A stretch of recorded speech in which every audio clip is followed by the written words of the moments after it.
Olá, me chamo Tânia Patrícia, eu sou acadêmico do curso de farmácia da Unipar Campus Toledo. Vou falar sobre o trabalho intitulado como Efeitos Cumulativos do Impacto Ambiental por meio de uma bacia hidrográfica urbana por meio de parâmetros físicos, químicos e biológicos, orientado pela professora mestre Michele Caroline Ferronato. Ao longo do desenvolvimento das áreas urbanas, os impactos ambientais vêm sendo muito discutidos, porque são de grandes proporções. Então, durante muito tempo, eles utilizavam os parâmetros físicos e químicos para análise da qualidade da água. Porém, eles verificaram que não era mais eficiente. Então, eles passaram a utilizar um outro meio que é muito eficiente, que é a comunidade biológica, constituída pelos bioindicadores, que eles são muito utilizados para a avaliação dos impactos. Os macrovertebrados betônicos são utilizados, por sua vez, por eles terem uma tolerância aos impactos ambientais, sendo considerado organismo sensível ou intolerante aos impactos ambientais. Além de serem eficientes na avaliação da qualidade ambiental, por ter uma amostragem fácil e barata, baixa mobilidade eles têm, e ciclo de vida deles são bem longos. Então, o objetivo desse trabalho foi avaliar o efeito cumulativo dos impactos ambientais da Santa Panambi Toledo, Paraná, utilizando os parâmetros físicos, químicos e a comunidade de macrovertebrados bentônicos por meio de métricas e índice biológico e análise ambiental visual.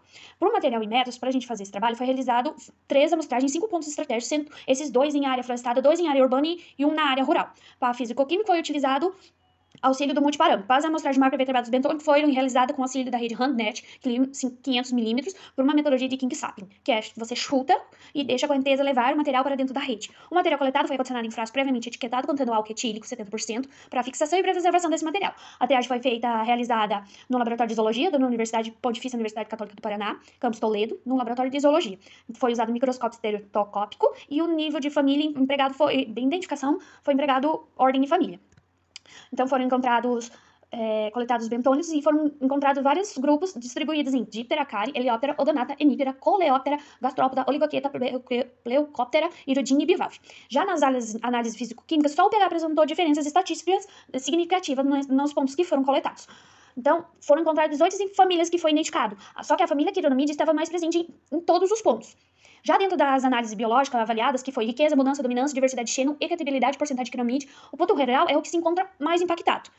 As análises de correspondência canônica demonstrou que os parâmetros físicos químicos vão influenciar os pontos amostrais e os indivíduos que vivem ali. Quanto mais o pH está alterado, menos indivíduos vão ter, e isso vão estar aqueles mais tolerantes. Quanto à classificação do BNWP, eles classificou os pontos florestados como poluídos. Os pontos urbano e rural que são afetados pelos despejos de efluentes como muito poluído. Já o IBVol classificou os pontos florestados como ruim. Já o ponto urbano e rural teve a classificação como péssima.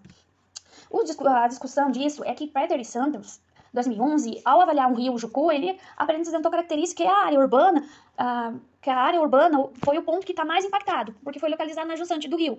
Então, assim, já o Peter e Santos, 2011, ao avaliar a qualidade do rio Jucu, que apresenta características de influência da área urbana com o ponto impactado que foi na jusante do rio, próximo ao que foi encontrado nesse estudo, nessas amostragens que foi feita. Já o Pedroso, 2010, ele encontrou um pH acidificado. Isso pode ser por ação natural ou por ações antropogênicas. Já Buzz, 2008, Antunes, Lopes e Ramos, 2012 e Alucine, 2014, obtiveram resultados que são semelhantes ao avaliado nos aspectos visuais do ambiente, em que todos os pontos igual a alguns pontos que foi estudado pela autora. Já os Santos e Santos, 2016, encontra a riqueza próxima aos encontrados nesse estudo. Segundo Goulart e Calisto, 2003, as larvas de quironomídeos são extremamente tolerantes à poluição orgânica, o que explica por eu ser encontrado nesse estudo em todos os pontos amostrais que foram coletados.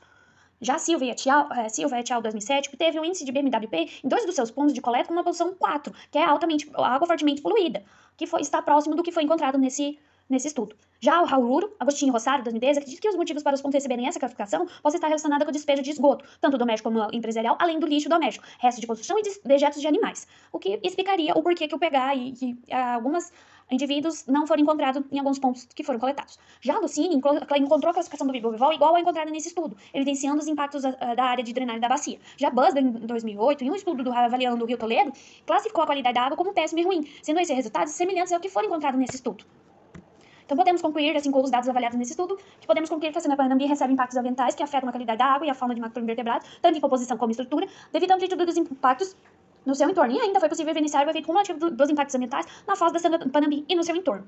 Então, assim, a área urbana possui uma grande influência nos impactos ambientais que afetam a comunidade de macroinvertebrados que vive ali naquele ambiente aquático, impedindo, assim, o rio de se autodepurar. Aqui serve algumas referências.